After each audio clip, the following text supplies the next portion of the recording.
Hello everybody, Legos here. Today I'm going to show you how to solve the Megaminx.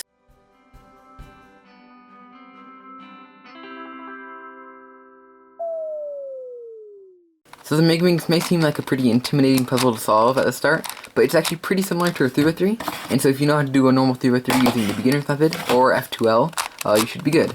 There are a little bit more complicated OLs and PLLs for it, but there's like probably hundreds of algorithms for those, so obviously unless you're really good at that, you're not going to want to learn any of those. And so yeah, mostly this just uses algorithms from the 3x3. There might be one that you may need to learn, but that's just for the last layer, and it should be pretty easy. So once you figure out how to do it, it's actually pretty intuitive to solve it. So what you do is, just like on a 3x3, you get a white cross. It doesn't actually have to be white, of course, just any color that you want. But you just manipulate the pieces around as you would on a 3x3, and get the pieces in the right place. It's a little bit weird sometimes because you have to get pieces like way over here up to there, where normally it would just be like on the opposite side at the furthest. But you can just kind of manipulate pieces around, and if it's in backwards, of course, just move it to another part and put it in and bring it up. And just do that for all of the white pieces to start. Here we go. And instead of being a white cross, it'll actually be a white star. See, like that. Now once you've gotten that, you can just continue on like you would in the beginner's method and find a corner. And it may be like somewhere up here. Just find a white corner, and you just want to bring it down so it's close to here. And just like in the beginner's method, if it's like this, you can actually do it like this if you want. From D prime RD until it gets in the right spot. That one is pretty easy. This corner we can take out, move around here, and we can do R prime, D prime, R, D, R prime, D prime, R, D, R prime, D prime, R, D. And also, if you know any more better ways to do it, like if you just see this piece right here and you just want to put it in like that, that's fine too. And if you know F2L and you can intuitively figure out how to put an edge and the corner in at the same time, kind of like that, that works too. Just do it however you really can figure out how to do it. So in my case, I do kind of a mix between beginners most of the time and then F2L some of the time. But let's just continue on with the beginner's method. So you see here, we have this empty slot right here. And so now we're going to find the edge that goes in here. So it's purple and light green.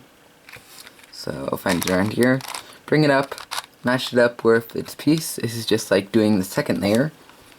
It's kind of like the second layer along there. And hold it like this.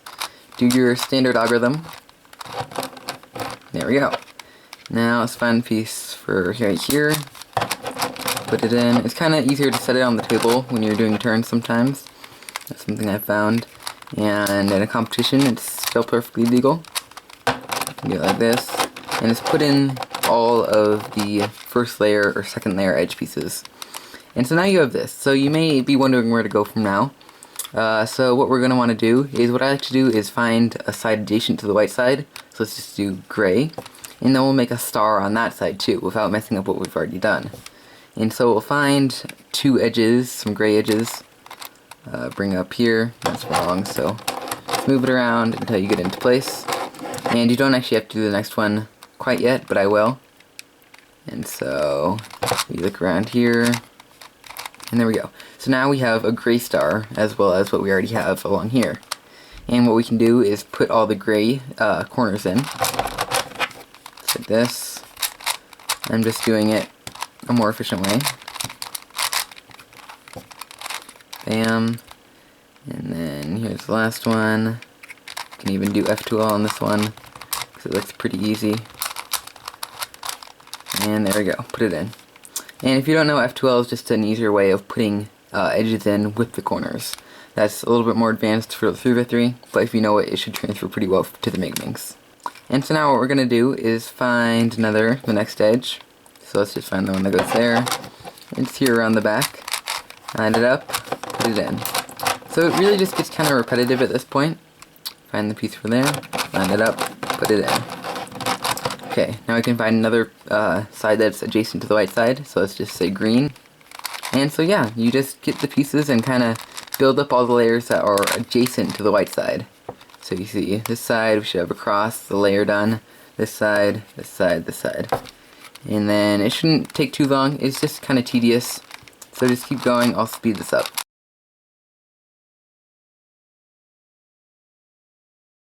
Okay, and here we go. We're almost done. So you see we just have these two sides left that are adjacent. And this is where things start getting a little bit tricky. You see, to get these edge pieces in to here, you sometimes have to manipulate some of these other layers around and put them back, but that's fine. And so what you're going to want to do now is, you can put this one in if you want. I guess I can just do it right now. Do a quick F12 trick. There we go, got that in. And so now, before getting this edge piece in for the last adjacent side to the white side, we actually have to get this whole pair in. And so, it's kind of just the purple side, so we'll find the purple piece up here, and then we'll move this layer up here, and so just pretend, like, pretend this is green, only it actually is purple, and so we would put it in as if it were a green piece and it needed to go there. And so you see right there, we put it in just as it is there. And we can rotate that back into place later when we need it to, but we can just leave it there for a second. And then now we can put this edge in as we need it. And so you see, this wouldn't be lined up, this would be lined up because this is the green side. You see we have green there on that piece. And put it in using our algorithm. This Megaminx is really bad. And then move it back down. And then finally we can insert the last pair. So let's do F12 on this. And there we go. So now for the last layer, it's actually pretty similar to the 3x3. And so you'll start with getting the cross on top, which will be equivalent to the star. We'll line up the edge pieces, put the corners in the right places, and then rotate them. Just the normal beginner's method, just like I showed you how to do it in my beginner's tutorial. So you'll likely only know one algorithm for getting the cross on top, which will be F, R, U, R prime, U prime, F prime. And that's fine, that's the normal beginner's method. So I'll start off with that. So if you have this case, where you have the piece in the center and the one piece coming off of it, you hold it like this and do that algorithm. F, R, U, R prime, U prime, F prime, which will bring you to this case. And so if you have this case, if you know the other algorithm, the inverse of that algorithm, which goes like this, you can simply do that from here, starting like that. But I know a lot of you won't know that, so if you get to this case, just do that algorithm again. So F, R, U, R prime, U prime, F prime. And then finally, once you get to here, you can hold it like this and do F, R, U, R prime, U prime, F prime. And you have the cross or the star on top. Okay, now we need to line up these edge pieces. And so what we'll do is we'll just hold it in a position like this. See where they line up. None of them line up. See, one of them lines up, but that's it. We're going to try and find two of them that line up. None of them line up. Okay, here we go. We have two of them that line up. And so for this case, this is actually the normal case. We have these two right here, and we just do soon. And so that's where you have, I'll show you real quick. Have these two pieces right here and here. You just do soon, and it will line them up. And so on a Megaminx, it's the same thing, but you do R, U, R prime, U prime, R, and then instead of doing U2 like this, since there's 5 sides on this, doing a U2 one way will be a different thing than doing a U2 the other way. So we have to do U2 prime. A little bit confusing, but just turn it the opposite way. And so that pair should line up back into place, and then go down.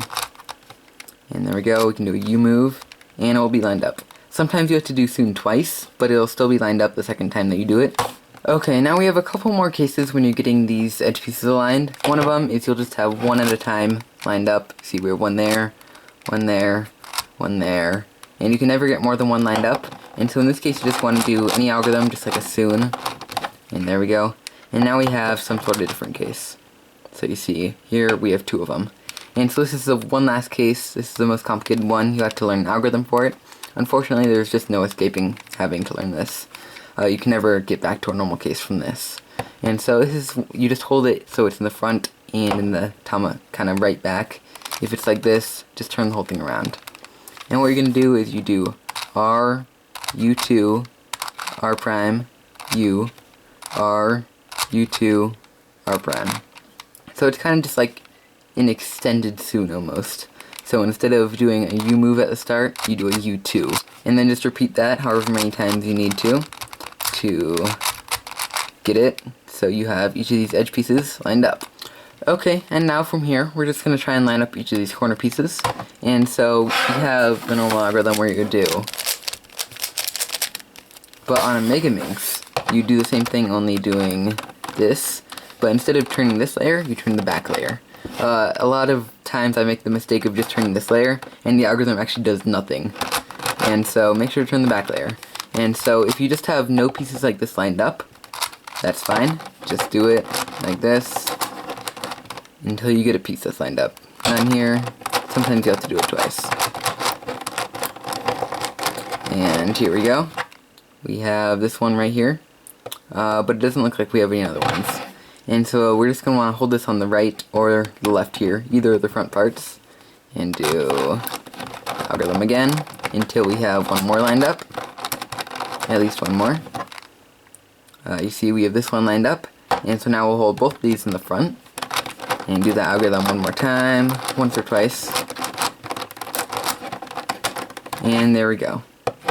One slightly confusing thing about this is sometimes you'll get a correct piece here and here. And so you may think, well, we can't hold this piece and this piece in the front because they're apart from each other. Another way of looking at having the two right ones in the front is having the three bad ones in the back. And so if we just move this other non-solved one in the back to our algorithm, just like that, and then move this back, there we go. We got all the pieces in their correct places. Okay, now on to orienting these corners. Same thing as in the beginner's method. Just do R prime, D prime, R, D over and over and over again. Sometimes you actually have to do this more, like in this case, you have to do this more than you would normally on a 3x3 ever. And just make sure you don't mess up. It can look a little bit confusing at the start. And then we are done. So I hope this tutorial helped you. It may have been a little bit long, but I hope it covered everything that you need to know. If you have any questions or comments about this method, leave those in the comments below. I'll be sure to get back to you, leave any algorithms that you need help with, anything, any concepts that you need to have help with. Leave those in the comments and I will be sure to respond to them.